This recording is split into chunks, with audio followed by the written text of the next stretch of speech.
asooka omupya naye agezeeko tulabe by'anaakola n'ebyo tubirabye tusiime yeebale awumuza muzeeyi akuze nnyo kati naye atulageko nti asobola okwerekera ye tagenda mu kisanja kyakuna kyekyo omukyala agambye atandikira kati se mujamanya okulima agenda oli wetugamba nti kuyiwa bakadde bonna tubajjeko bonna bawummulemu bafune ku nte ze balunda bafune ku nte semujumu kamera yafuneko kamera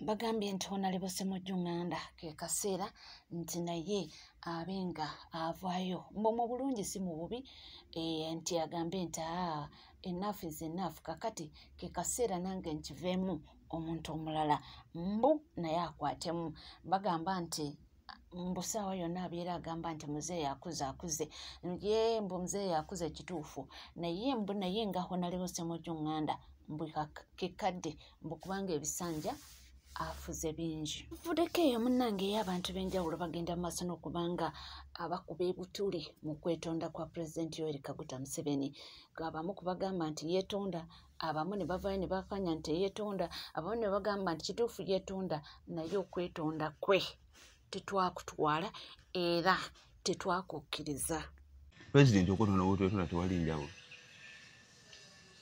okwetonda kitegeeza okkiriza nti olina ensobi kati okozeewo ki ku nsobi eyo ndaba still same abasibe bakyali mu makomera abantu bakyabanja okitegeera enguudo tewali so kiba ndowooza yabadde anyumyamu tumi Mustafa odidde okwetonda kwa president okuyiyeeko amazzi bw'okyombu yabadde anyumyamu. Do you know what it takes to apologize for the bamwitani honor sima God of honor president Museveni fountain of honor anti apology bawete apology gwagikoze tosobola kukkiriza oli gw'oli kugikolako nti akkirize gwakoze kidemu gwakoze apology akola apology si tojina kukkirizisa gw'ogikolere gwe weetondera nti akkirize n'amaanyi by force nti asobola okukkiriza oba okukola ki okugaana yes sibe kiba kitegeeza koze okwetonda tekuba kulagira by ceremony sitwe yankuba ebirayiro siriddamu kukola kino okwetonda tekuba kulagira ate okwetonda kitegeeza nti already waliwo damages which were caused kati like where is the way to go for damages ezo why don't think nti omuntu asobola okwetonda nga tewali damages kiba kikola amakulu kati kitegeeza bw'oba nga tewali kikyusibwawo ng'abantu bakyali basibe bwe kimu kikyali nga bwe kibadde kati kale mbuli ekimu ekyakyuse after that apology yeetonze wasn't it a good gesture from a leader ki ekyakyuse after the apology maybe it's a big package nga they will start with the apology then baleete ekirala don't you think President Museveni yakoze kya bulungi okwetondera Buganda? No, apology omuntu okwetonda kyampisa it's a good gesture yes but nga kikyo wetonda kikyo okozeewo ebikolo bigendera kwetonda omanyi okwetonda okwetonda biba bigambo ekyo kimanyi I'm sorry yes bansonyiwa kakati ekifuula okwetonda nti nno kw'amaanyi kugenderako bikolwa what makes a good apology an apology is followed by actions kati tosobola ebigambo biba bigambo omanyi waliwo kati nganze I don't believe in stories nange olinga nze sikkiriza mu ssole muntu okunyambala nnyo ebikolwa action yes have you changed kozi okimanyi ebyo babiwandika buwandiisa me president of Uganda I apologize then after well you move mumusonyiwe you move on anti kiba naddala ng'olina amaanyi agakyusa have the power and the authority to change. Wakitegedde ekintu ekyo ayogedde ensonga n'agamba nti kale katugambe nti yafaayo ne yeetonda naye biki bye yeetondera nti twandibadde tusuubira nti mu kwetonda kuno yasooka n'atta abaana abali mu makomera oba n'apadoninga abasibe abali mu makomera abaasibwa awatalina nsonga nti ebintu ng'ebyo kale for example nti yandibadde oba oli asooka bikola oba neyeenenya neyeetonda era n'agamba nti n'abaana bali mu makomera njabbata era n'abaana abazze n'abantu abazze bawambibwa bali mu safe houses tubatadde nti awo bantu bandigambye nti kituufu omusajja yeetonda nti naye ebyo byonna nga tebinakolebwa mbokwetonda tekuliwo nga tuvuddeko eyo tukyali ku nsonga z'omugenzi Cedric oyo nno nga yatuvudde ku maaso era nga bintu bingi ebyogeddwa naye mbadde sikimanyi ekyo yayogera n'agamba nti mu nsi muno tulina abantu abagaba obulamu bali babiri bibino omukulu ono Cedric Babu one day yagamba nti Muhoozi ne Museveni they are the givers of life in Uganda nti bwe bawa obulamu mu ggwanga lya Uganda era bwe batuwa obulamu kati nze abuuza bw'abanga obuzibu yabufunidde mu Rwanda lwaki mwamuvuze mu mutwala Nairobi mu kifo ky'omuleeta mu Uganda olwedde ewali abawa obulamu aba babiri Museveni ne Muhoozi yenze abuuza mulago teriiyo mu kifo ky'omuvuga nga mutwala mu Aga Khan mulago teriiyo mulyoke mudde ku social media mubonyebonye abantu mbusimanyi mutaddewo GoFund ku trillioni za sente gavumenti ya Museveni okozesa biliyoni 2 buli lunaku biliyoni 2 ono bamusabye biliyoni 1.5 sente ze mubbye ku bana Uganda Muhoozi mu kifo kyo nonsense gobera ku tweeting ku X ngo tweetinga ebitali mu makulu kulwaki munno tomuwa ku bulamu ati gwaga bobulamu mu kifo ky'okujja mu muwa omutima gwa Muhoozi muri mukuwoza mbusimanya ate mwagala mutwala mu London sente ze munoonya za mu London mulago teriyo if givers of lives they are in Uganda lwaki mu airliftinga to London nga Museveni ne Muhoozi we bali abatuwadde obulamu mwe time is the best answer eyagamba nti nno Museveni ne Muhoozi be bawa obulamu essaawa zino bali ku GoFund yakumutwala mu London yakumutwala wa mu London nze sikyakwatibwa kisa ku muntu awagira gavumenti ya NRM kyovola bansaba buli lunaku naye Katonda wali mpeera nabbanja obulwadde Katonda wali mpeera fulufiga ekirwadde Katonda wali mpeera Anita Amonge ekirwadde bantu mmwe njagala Katonda abawe ku birwadde bebe cool mara Edikenzo Musuuza mwe bantu mmwe mwabadde nga Eva muliwo kubeera nti nomukubira gavumenti ya Museveni kikopo oli ku GoFund Captain Francis Babu lwaki totunda ku properties zoyina mutabani wo ne bagenda ne bamuwa omutima bwe kibanga bakatonda b'omu Uganda Muhoozi ne Museveni balemeddwa okumuwa omutima tunda properties zoyina temutukoya mbusimanyi muli ku GoFund shame on you shame on you shame on you Katonda ono Katonda w'abanaku teyeebaka Katonda w'abanaku teyeebaka ane yali amanyi nti namwe musobola okuteekawo GoFund ne muteekawo GoFund babeere nga babasondera it's 1.5 billion Museveni akozesa biliyoni ezi 2 buli lunaku olwo Muhoozi akozesa mmeka muli mu kutubonyaabonya GoFund tetujja kuziba wa ssente tetujja kubisondayo tetujja kuziba wa kubanga omuyi w'obulamu we bali Uganda mumujje Nairobi gyali mu Aga Khan mumukomye we Uganda emulago oba mumutwale mu State House Entebbe kubanga agaba obulamu asula mu State House Entebbe lwaki mutukooya abantu bako ate era bakambwe ebyo ebigambo by'omwana muwala bambi yayogedde oluvannyuma nga yabadde tanafa awo babadde nga bakyali mu process y'okugamba nti bamusondere ssente nti oba kisoboka bambi nga waliwo abazirakisa asobola okuba nga atwalibwa e London bamuwa omutima. Nange twabadde tukyali awo ne zireeta omukulu Abedi Bwanika. Jjukira Abedi Bwanika ono ffenna bwe batujjukira bulungi yeesimbawo okubanga mukulembeze w'eggwanga naye ebintu nga omanyi tebyatambula bulungi. Kaakati alina ebigambo by'ayogedde naye omwana amuwadde levu. 2:6 2:11 2:16 Omugalatiya waze yeesimbawo okuba pulezidenti yabadde asinga manifesito esinga obulungi. Abantu bonna gye batunuulira bagati lwakuba nti mba neebuuza kiki ekya eyaloga bannayuganda ng'omaloga nti manifesito nnungi ate n'olonda birala. Naye bannange taata Namugambye manifesito ye ennungi giwa ab'Ekimaanya Kabonera. Osobola okukozesa Kimaanya Kabonera okutulaga bannayuganda kye twafiirwa obutakulonda. Oba gwe osobola kuvuga ttulera yokka nga obumotoka obutono bukutawaanya. Obutiko bukkonyeeko mbw ate luli nagezaako okufumba ebijanjaalo ne bannyima bumminku nga n'obutiko bukukonyeeko. Egyo emirundi 3 gye weesimbawo nga bannayuganda bakuboolanga bw'ogambye ate nga walina manifesito ennungi. Kitwale nti wali mu kugezaako kutambula nga toyavudde n'ogwa ekigo. Nga Kimaanya Kabonera wali mukozesezza ng'ejjavuliro okukakata oddemu osobola okutambula.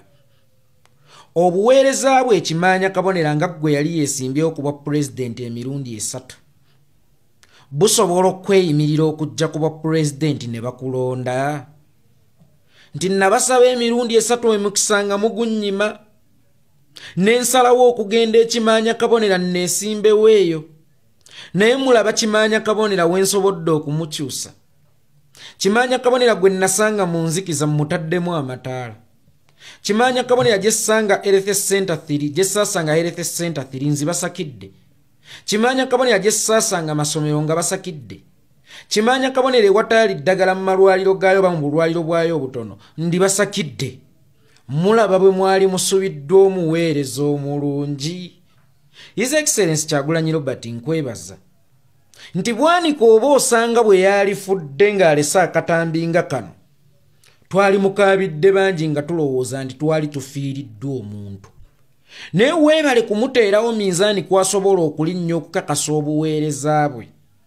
Kubaawo kyakoze Kimaanya Kabonera kye kikulaga kye yalikoze mu Uganda ng'afuuse pulezidenti. Ekyamaanyi kyakoze Kimaanya Kabonera era kye yeenyumirizaamu nti avumye Bobi Wine ow'opposition munne. Akubye Bobi Wine ow'opposition munne. Tayina effort yonna gy'ataddemu okulaba ng'atwalaganya Museveni. Abedi Bwanika nga gwe wa manifesito ennungi. Manifesito yo mulimu olulimi oluteesa nga just olwerimbiseemu bwerimbisi naye ng'oyagala kulya.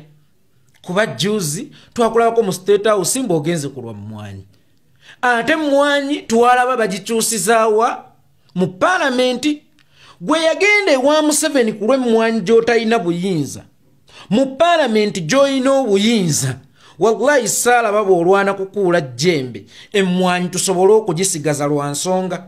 Twaligambye nti ekyakutwala ew'omumpembe Yoweri Kaguta Museveni nti ebizibu ebisinga oba osanga byetaaga okutuula nabyo ku mmeeza. Emmeeza bwe yagaana wakozesa essiga lyo ab'Ekimaanya Kabonera gye baakuteeka ku kkaadi ya National Unity Platform okugaya ebyemirembe biganye naye kankozese nange amaanyi wano wendi.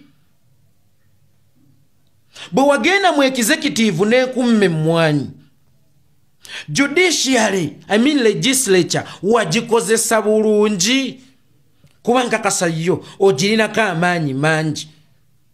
Bannayuganda abatono abaakulondanga emirundi egyo 3 gy'oyogeddeko wallahi ya Mungu obululu bwabwe wabukwatanga n'obutundanga ne bukkaatiriza obuwanguzi bwa Museveni. Era nga Museveni bw'abe Kololo ng'alayira BBC reportinga mu nti opposition ye Uganda ekkiriza ng'etunuulira bwa Bwanika. Ne bakuba Dr. Kizza Besigye Kaamulali alinayitwa Gilbert Bwana nga twakamaliriza okulonda kwa 2011 ne bamuleeta wano e Nairobi. Bwe yali akomawo Museveni yali Kololo ng'alayira wallahi waakiri ne Mao n'agenda n'anona Besigye wagenda kololo kukkaatiriza buwanguzi bwa Museveni. Tata Namugambe okakasa nti gwembwe entuufu eyo okukuumya ennyama, okakasa nti bw'oba mufu ye gwe mufu alina okumiisingwa nti twafiirwa omuntu. Bwe gabeera maka ye gwe mukyala omuntu gw'ayinza okugamba nti mukyala wange Bwanika kale singa nawasayye Bwanika mpaayo ensonga eyinza okuleetera munnayuganda okukujulirira, kubanga bannayuganda tulina abantu betujuliridde nti naye gundi wadde yali ati naye waakiri yalikoza gundi wadde yakola Museveni byatukoze. Twatuuka okujulira nti mu 86 bwe yawamba obuyinza lwaki tetwaya ntumuga buwe siimwogere kuba wagamba gwolwanira nti tayimu etuuka ne mumiisinga omuntu okusinziira kwaliwo. Gwe Taata Namugambe ne muba mubi akira ebbanga toliimu. Nkikugamba Taata Namugambe enjogera egamba nti mubi akira ebbanga nayo tekutuukirako, ebbanga likukira. Kakati oli wano se bannayuganda simanya abaloga. Omusajja yalina manifesto ennungi bweti waalisobodde ogitweka mu nkola. Oba ekimanya kabonera wagenda toyina manifesto bakulonda bulonzi. Yo manifesto y'ekimanya kabonera wali ogituukiriza, wali ogitambuddeko. Gwoba olimbazzi nti otemanduli, olimbazzi nti okola mirimu minene. Kaako kawugiro kakimanya kabonera ebyako bikulemye okutuukiriza, ebyako bikulemye okukolako Taata Namugambe. Ate ogaba Nnayuganda ntuliko ekikyamu ku mitwe olw'obutakulonda gwe yalina manifesto ennungi. Tulageeko manifesto kyennungi gye twasubwa ng'osinziira awo wooli ewatono. Kubanga bonna abasinga abagenze mu byobufuzi ebyawaggulu balinako wansi gye baatandikira, era nga wansi ye wabapushinga waggulu. Kakati gwe kitwale nti oli mwana eyazzibwa mu kiraasi n'oggiba mu kyomusanvu n'oteekebwa mu kyokuna okomewo ng'opiikinze oba ng'olevolize okusobola okutuula wano mu kyomusanvu, naye era nga toyita. Kakati ate olw'omu otya nti wadde bannyima ebibuuzo bya Piero naye nali ngenda bikola mbiyitire waggulu nga n'ebyokyokuna biganye, ng'ekyokuna kikulemye okuvaamu. Aho tujuliza we walikoze ebibuuzo bya Piero Kasanka akulemye okumanya okumumala ebyoya ng'ate weekaniikirira nti baleete n'eŋŋaŋa. Abedi Bwanika Taata Namugambe ekyo tukiyita kwesudiya, ekyo tukiyita okwesudiya, kubanga ne mu DA gy'oli gw'ofudde liidawo teyeesimbangawo ku bwa pulezidenti. Ate gwoyina experience wakeesimbawo emirundi wajinda 3. Balageeko nti oli siniya waabwe bagambe mu mpeemu nabo tebayinza kukwesiga. Waliwo baddeko n'akantu mu nsi naye nga naawe toyinza keesiga, naye nga kakwegonnomeka. Kankubuulire gwe n'empuuga akwevuma. Abedi Bwanika n'empuuga akwevuma lwa butakwatulira, n'empuuga akwevuma lwa butakwatulira. Gwe ate singa abadde akwenyumirizaamu omanyi Uganda nsonda ku nsonda kubanga wali ogitalaazeeko. Lwaki si ggwe liida? Era lwaki si ggwe agenda okukwata bendera? Ffe bannayuganda kakati otwekwasiza bwereere, kubanga ewa Simon Byabakama ekifo kikyaliyo ekikalu. Bw'oba oyagala kwesimbawo ku bwa pulezidenti tukakase nti okakase ojje weesimbewo ku bwa pulezidenti naye ng'osinziira ku byokoledde ab'ekimanya kabonera. Lwaki otwekwasa? Ffe weetuli n'ekifo kikyaliwo abakiramuze era beesowolayo. Kakali naye weesowoleyo ojje okomewo weesimbewo naye ng'okozesa byokoze ekimanya kabonera. Otherwise bino si byakuzaala mbaana. Ebyo munnange oli ku NCK TV teweerabira kubanga osubscribinga ringing that notification bell, sharing, liking. Tuchayina amawulire mangi nnyo nyini ddala gamba nti munange tula tuzikalira nywera amawulire nja kubanga ngakuwa era nja kubanga ngakutuusaako sigala naffe tova.